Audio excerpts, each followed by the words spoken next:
Welcome to the My House Podcast, a show about the past, present, and future goings-on at the My House Youth Drop-In Center in Wasilla, Alaska, with your host, Michelle Overstreet. Hi, welcome to episode 46 of the My House Podcast. I'm your host, Michelle Overstreet, and today I'm joined by Isaac Smolden from the My House Communications Department. Hi, Michelle. Hi. It's been a minute since we've been able to talk. It is. But it's just because we have so much going on right now. We have a lot of things going on. There's exciting things. In the last couple of months, we've received 2 grants that will provide peer support services for our clients here in the building. And many people don't know that we, True North Recovery, actually grew out of the My House program, and the first peer support services in the state were provided through Carl and Kirby going to training at the McShin Foundation in Virginia and starting peer support. So we had peer support in our building. And then they left us. I know, to start their own treatment program.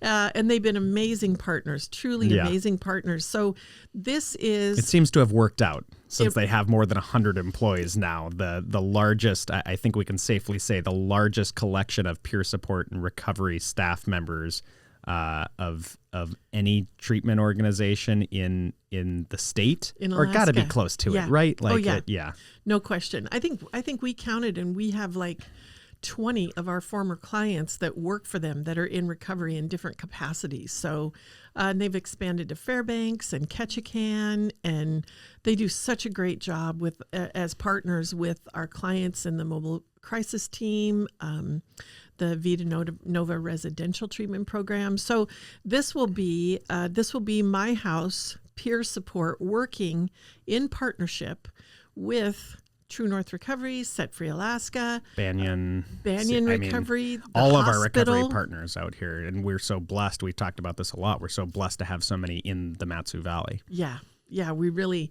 it's amazing. When I started this 11 years ago, we had, if we wanted to get somebody in treatment, it would be like a 3-month wait. And the process was, well, we can get you in for an assessment in about 3 or 4 weeks, and then we're waiting for a bed. And now, if we want an assessment, we can usually get one within 48 hours, and they can go into treatment, and sometimes that same day. So it's really, really a tremendous blessing. The grant funding that we have that is going to support our peer support on site here will allow us to specialize in peer support for 18 to 25-year-olds. And this is such a critical thing.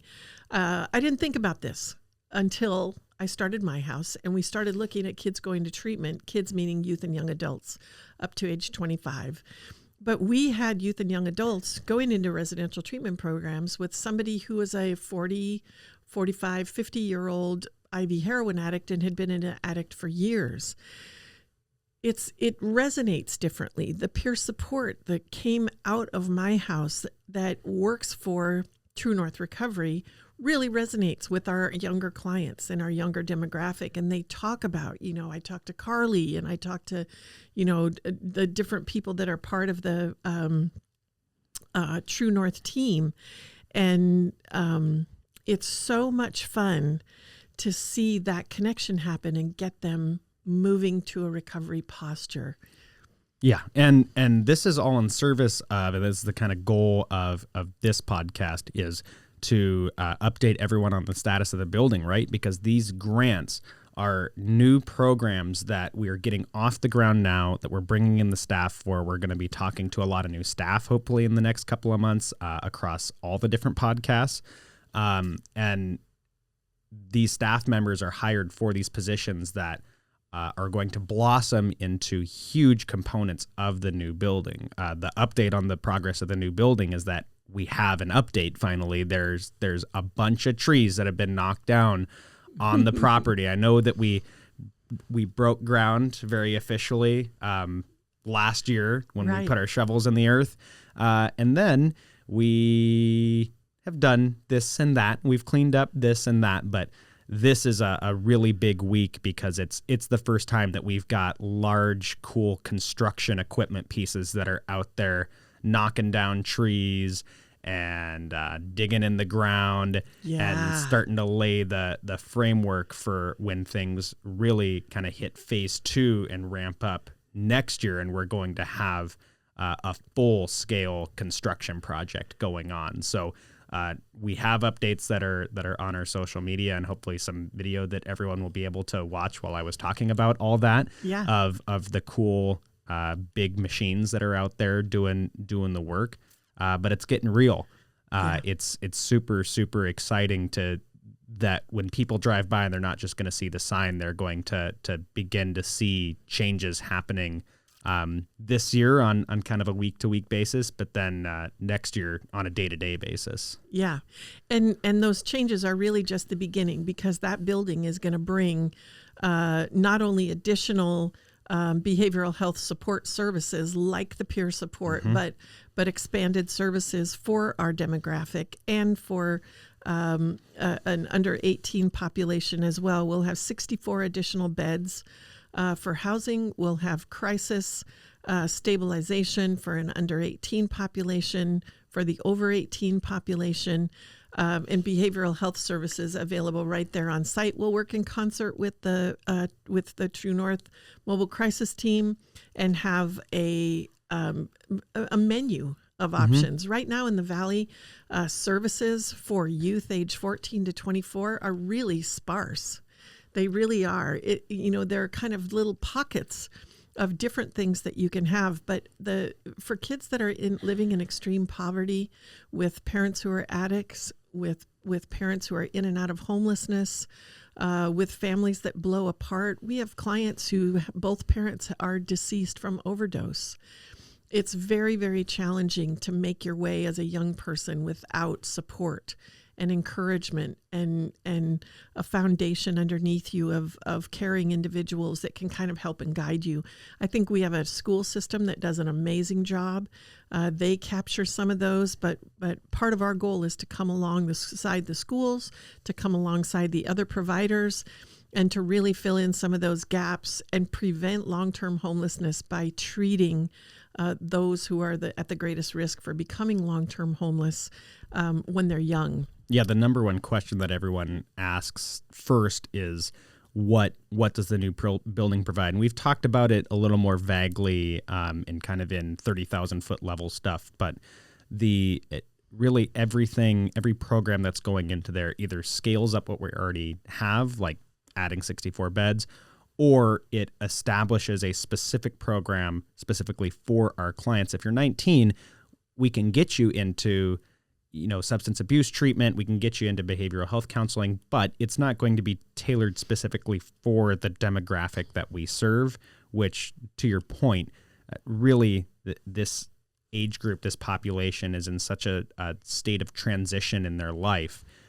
They need specifically tailored services for them, or the success rates just aren't what we'd like to see, right? Yeah, they plummet. And we certainly, while the building is being built, are continuing to do everything we can to help this demographic. But when we have that space, when we have that structure and that space in the building specifically for a lot of these programs, it's going to not only change the services we can offer to the Mat-Su, but I think it's really going to be a beacon and a gathering place for people in our demographic from around the state that need these services. Oh, there's no question. The Redemption Treatment Program for survivors of human trafficking, incest, sexual assault, and domestic violence.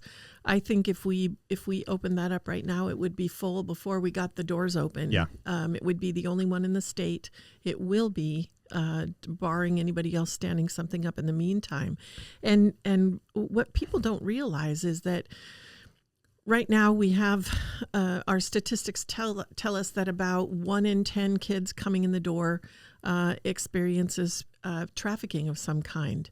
90% have experienced domestic violence. So along that continuum, there are clients that have been in severely physical confrontations with family members, significant others, and experience that cycle of domestic violence, all the way to being trafficked.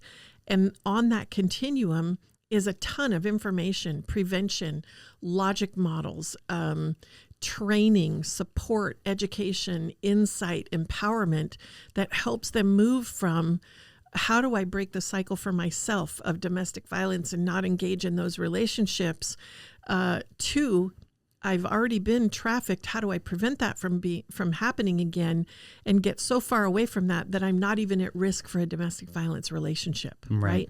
There's a lot of work to be done in that area. Alaska has 6 times the national average for child rape rates, which is horrifying. And what we know about that practice is that children are taught to lie, to misrepresent what they're experiencing, to have ways of explaining behavior that is a coping tool for a young person that doesn't make any sense to somebody who doesn't know trauma, and being able to kind of peel that onion is huge. Having a place to go. Yeah, and what Stacy has really been doing over the course of the last year, and what we've been doing when it comes to human trafficking, I think, and as a state as well, with the government folks, the other partner organizations that are working this, are just change how we're collecting data. Yes. Because it's so, and when you're trying to tackle a problem like this, you're really going to struggle to get reliable data that's going to accurately reflect the scope of the problem.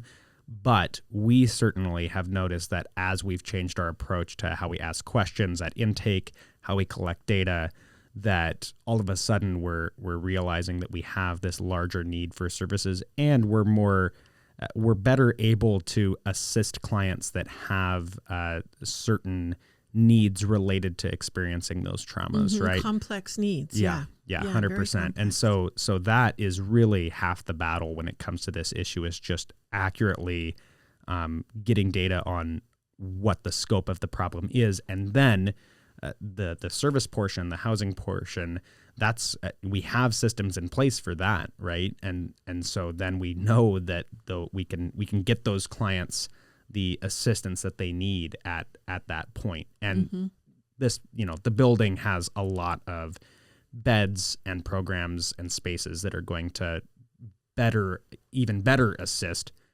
probably the most vulnerable population of clients that we currently serve. Yeah, we're really expanding the continuum. Right now we have a continuum that serves this group of clients that are able to kind of be productive and get job trained and get independent on their own. And we have another pathway that goes to permanent supported housing and disability for kids that are disabled. But we don't have a wider continuum that serves some of those abuse survivors and those who are really coming out of situations where they need counseling, they need crisis stabilization, they need detox, they need a real team of people. And I think that's what our expanded programs, when we get to the Carson-Cottle Center, will offer. Building those up in the building here has been exciting.